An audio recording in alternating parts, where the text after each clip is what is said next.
Hi YouTube, I hope you're doing good. I'm doing pretty good. I got most of my work done this morning already and well, what I wanted to get done. There's always stuff to do. You know how it goes. But yeah, got a lot done. My exercise is in, so I'm feeling good. And I wanted to talk today about people in groups, societies, or society as a whole. You know the old adage. I don't know if you heard this when you were young, but if your friend jumped off a bridge, would you do it too? Well, like I told my mother, my mom, and we might have some noise, but I'll just work through it. If my pump might come on, but I'll wait a second and I'll lean in and the audio should be okay either way. I gotta get stuff done.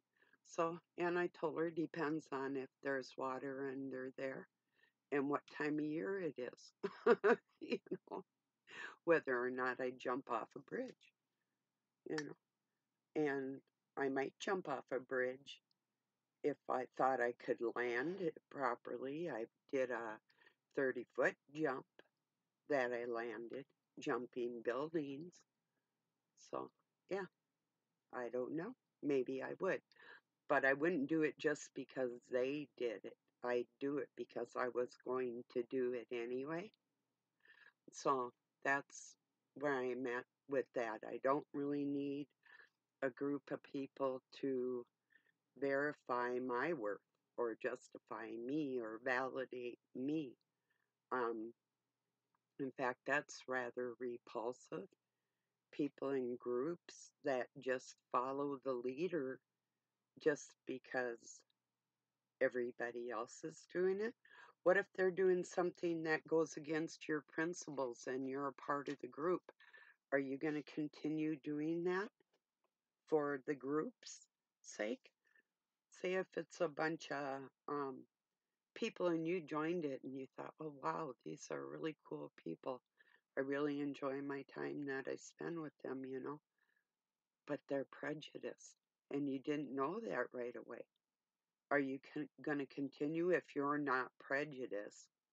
Are you going to continue patronizing that group regardless of their prejudice, regardless if it goes against your personal principles?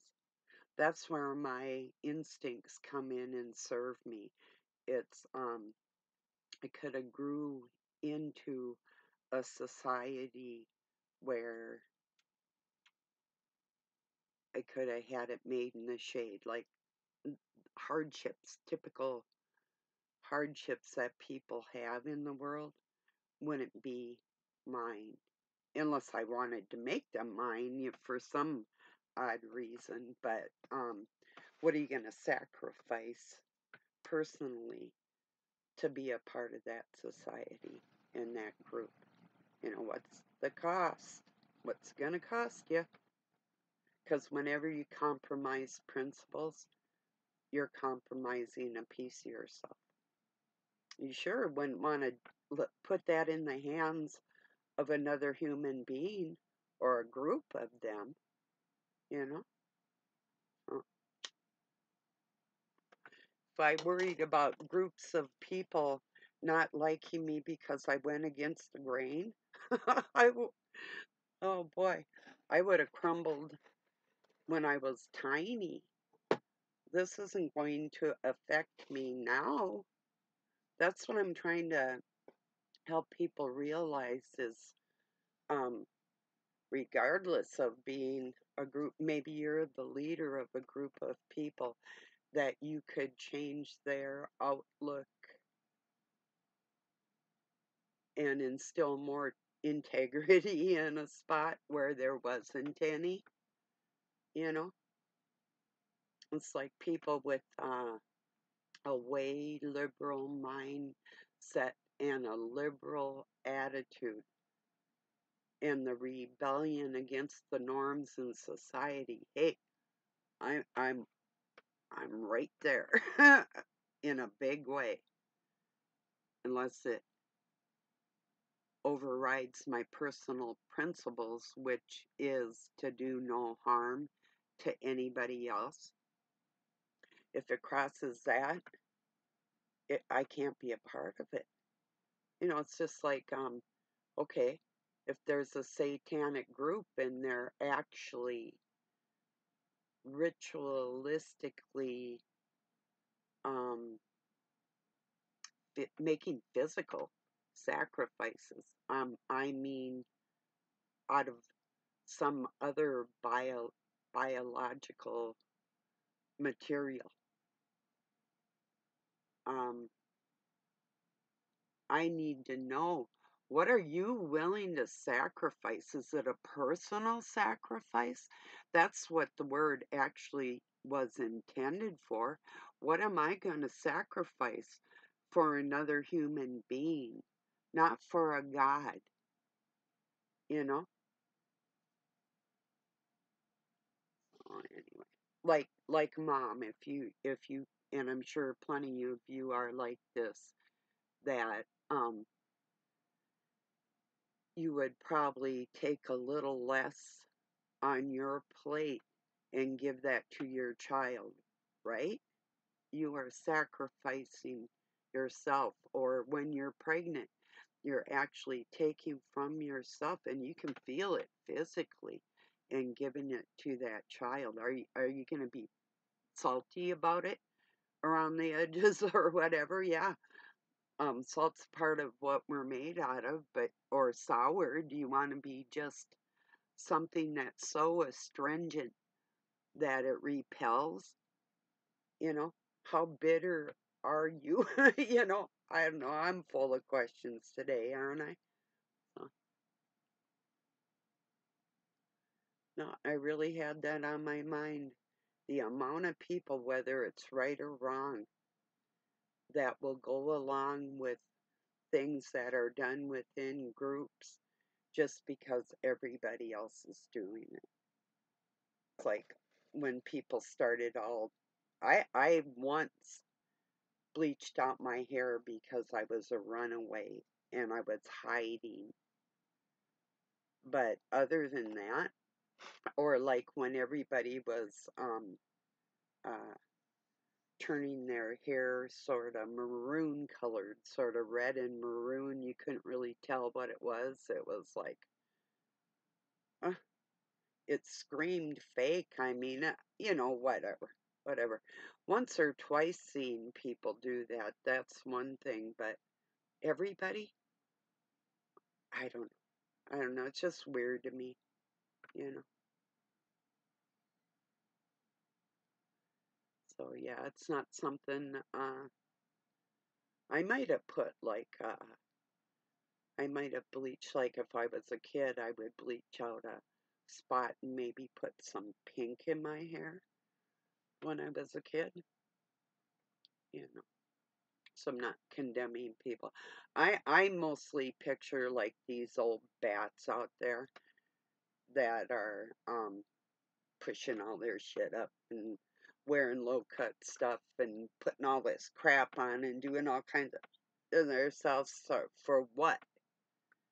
So somebody can like put a bag over you and then scream the next morning that they got tricked. It's like whatever. Uh, yeah.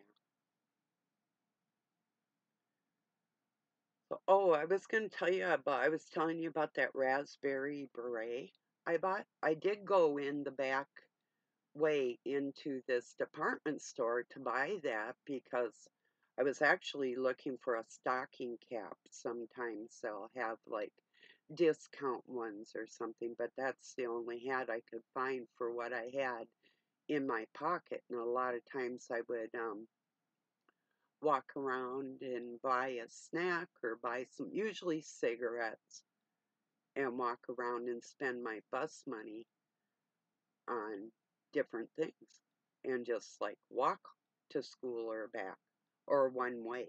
I'd usually walk home.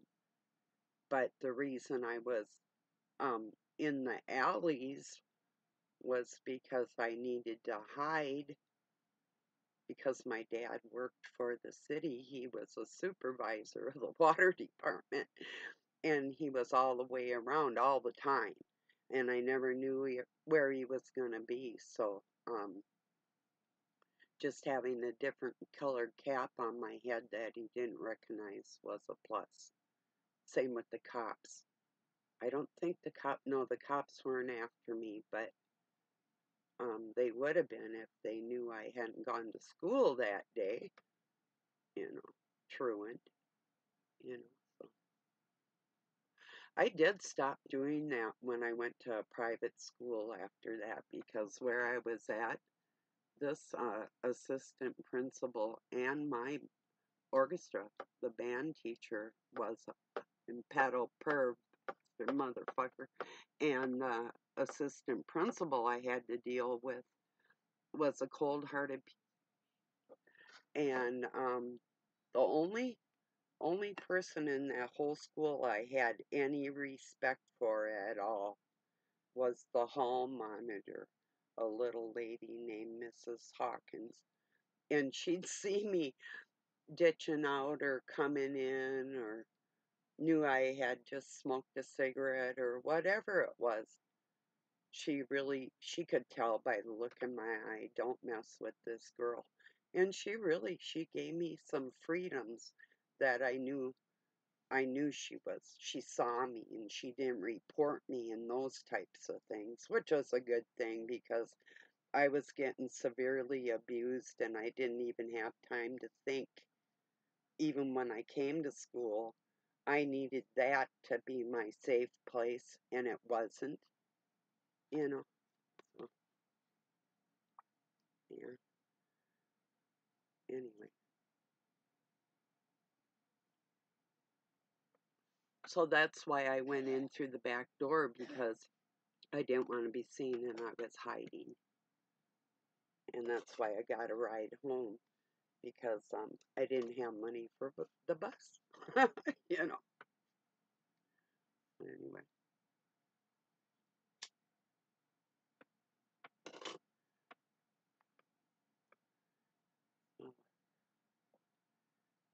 oh, yeah. My cats outside yesterday had such a really good meal. I took my crock pot and all the bones to the turkey and at least probably a couple of pounds of meat on there and just cooked it down all night long. And yesterday morning I got up and took the bones out, and there was leftover potatoes in there and gravy. And then I put some of their cat food in there that has, like, it's a mixture with like vegetable type kitty food, like balanced diet type of stuff for them. And another one that I have that's just for outdoor kitties, put a little bit of that in there and just took them out a crock pot full of turkey. And oh, they just loved it. They were so full. They're still fat today. There's one little one about this big, and it's like that big around. Little white one ran in front of me, a goofy little thing. One of them that I can pet. There's a few of them, but not when they were tiny, you know.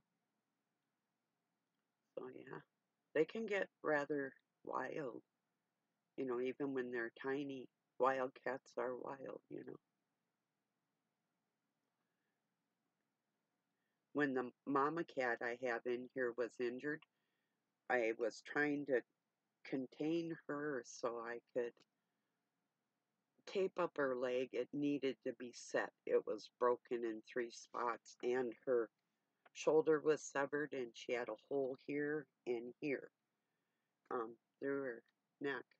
I don't know what got her, but so she needed some medical help, you know. So I went to contain her. I had this one bunny cage I had for my bunny.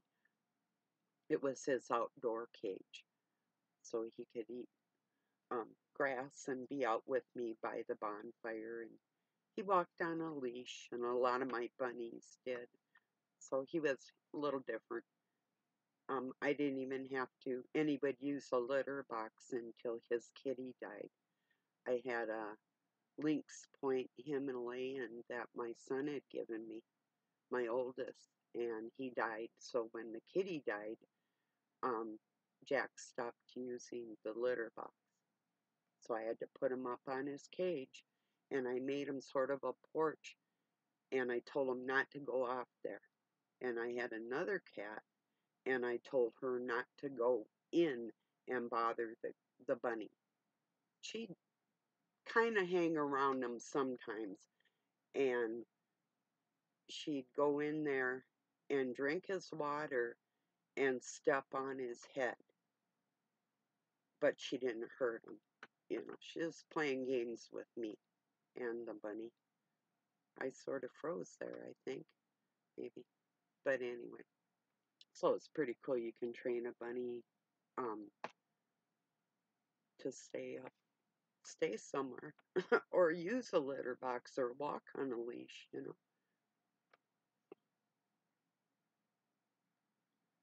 Even my dog, um, that I had, my little dog, I raised her around my rabbit, and my cat, my rabbit, and my dog. None of them hurt each other, you know. So learn to get along, you know. I don't know what my point was, but anyway, just feeding the kitties good out there. They really enjoyed it. They got crunchies today, and then I have some, um, like this block cheese that we bought, or got. I think that actually, no, that's, from the state, but I feed a lot, most of it, to the kitties.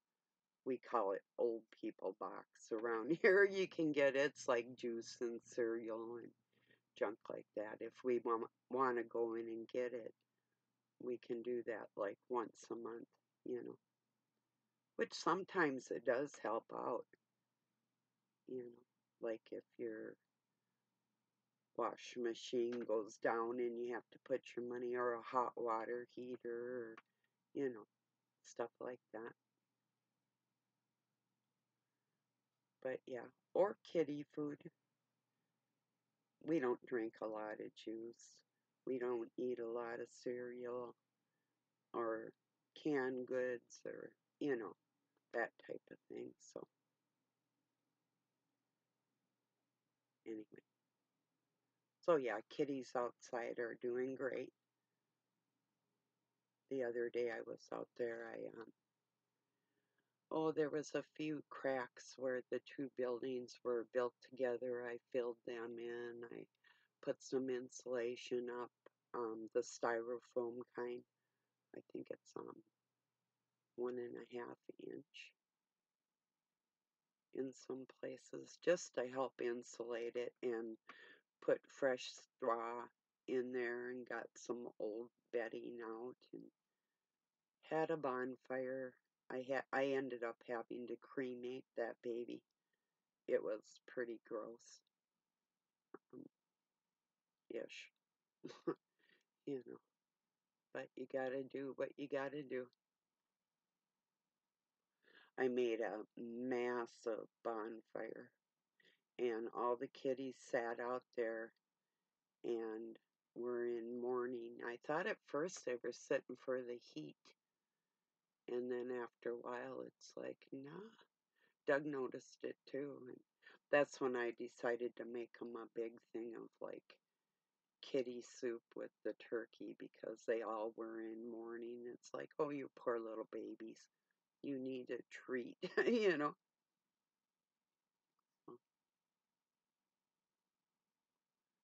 I noticed Mason that I stopped following, that only has about, well, very few um, followers, and I knew who he was. I just wanted to see what he was going to try and do to me, just like I always do. And so I quit following him, and he quit following me. Yeah, it didn't work, did it? It never will. So, and that's who I was putting a pun on, like, um, not a pun on like Almond Raw, but just like I think it's Seth's son was named Set, if I'm not mistaken. So, like back in them Egyptian days, so my pun was set in your ways much. Set in your ways much. Like you Canaanite bloodline, you know. Yeah, you're set in your ways. So am I. You'll never sway my mind. Never, you know. So if I'm not a part of somebody's group because I'm independent like that, I don't care. I'm doing good all by myself like that. I mean, I appreciate camaraderie and friendship and respect, those types of things, but it's not necessary for me to function. Like I say, if I went on the way everybody else was doing things and had to worry about what their opinions were, well, I'd be dead because I wouldn't be using my critical thinking skills. It's critical for me to think for myself and not go along and not to go with the flow. Sorry, I'm your raging hurricane against that flow, you know. That's how wild my spirit is. I don't join groups because of the could be like-minded ways, um, but not the necessity of feeling like a part of like a family or whatever. I gave up that feeling in my childhood. I'm not about to adopt it now where I actually need somebody's approval to feel good about myself, or that I'm going to lack confidence if I don't fit into a certain, like this group or that group or whatever, you know. That's an important thing too. Finding out who you are for yourself, you know.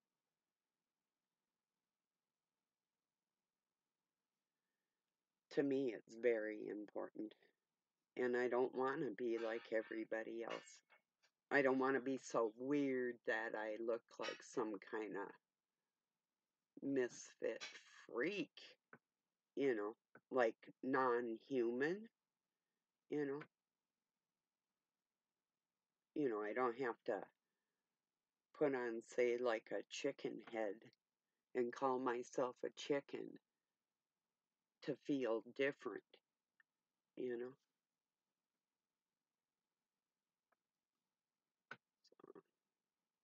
Just like, I was talking to Doug the other day about this cows and bovine and, certain societies that will look like take their entities that they believe in their god or their gods and apply that to an animal figure. It's like we're human beings. We're not bovine, you know. The um creator, male and female, are not bovine. You might think you are, but you're still not.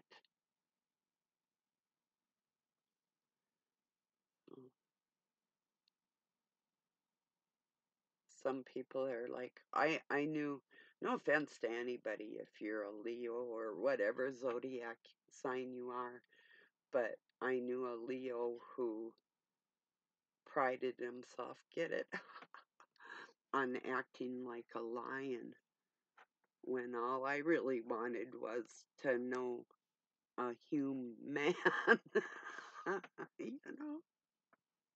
So when You're wanting friendships with human beings and they turn out to be more animalistic. And that's where you get like sheep or sheeple or following the herd mentality, that type of, just not my thing. I can't do it. I got to stick with my thing and my beliefs, not somebody else's. I don't bow to anybody on this planet at all. Never. I don't care if he calls him the son of the Most High, or who or what it thinks it is. I don't care. I know we have a creator. I pay reverence to that energy, period. No matter what everybody else calls that.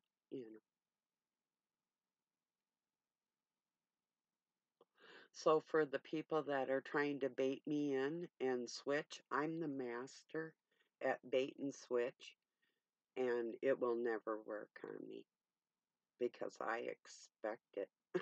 I should. I've been through it hundreds of times, if not more. So I'm well versed at spotting those red flags. Actually, even before you think of them, I think of them for you. Are you going to act on them? That's the satanic force, by the way. What people would call the dark force. The dark force is when you act on it.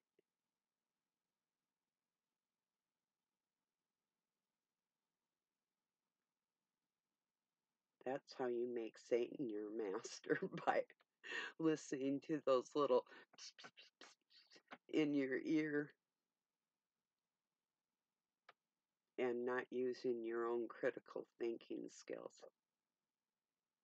You're always searching for something outside of yourself to conduct yourself properly when it's all inside you.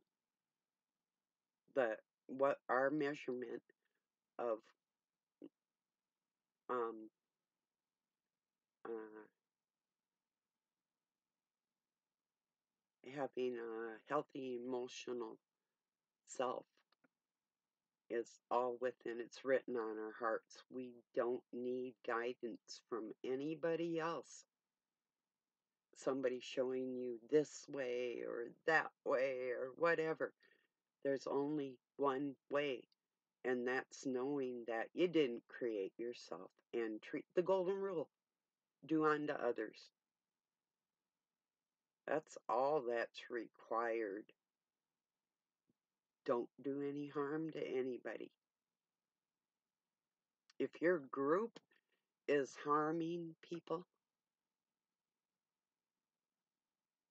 the suffering you'll have, suffrage, that doesn't go away. It's actually in you, even if you try and bury it.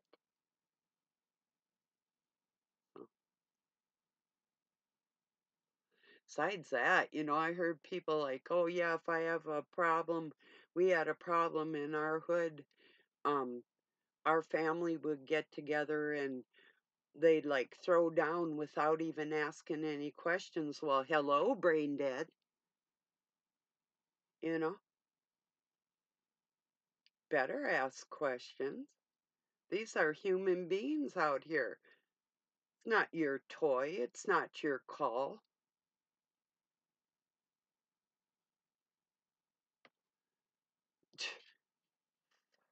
Really?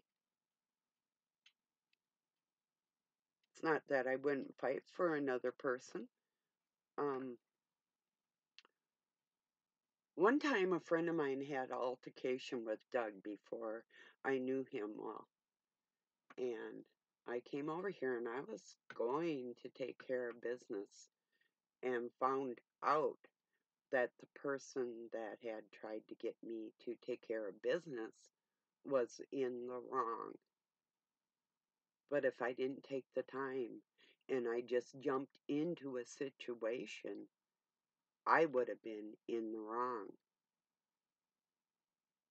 So, if integrity doesn't mean anything to you, and if other people don't mean anything to you, well, you're not very highly respected by me like that. So, that's what I wanted to talk about today.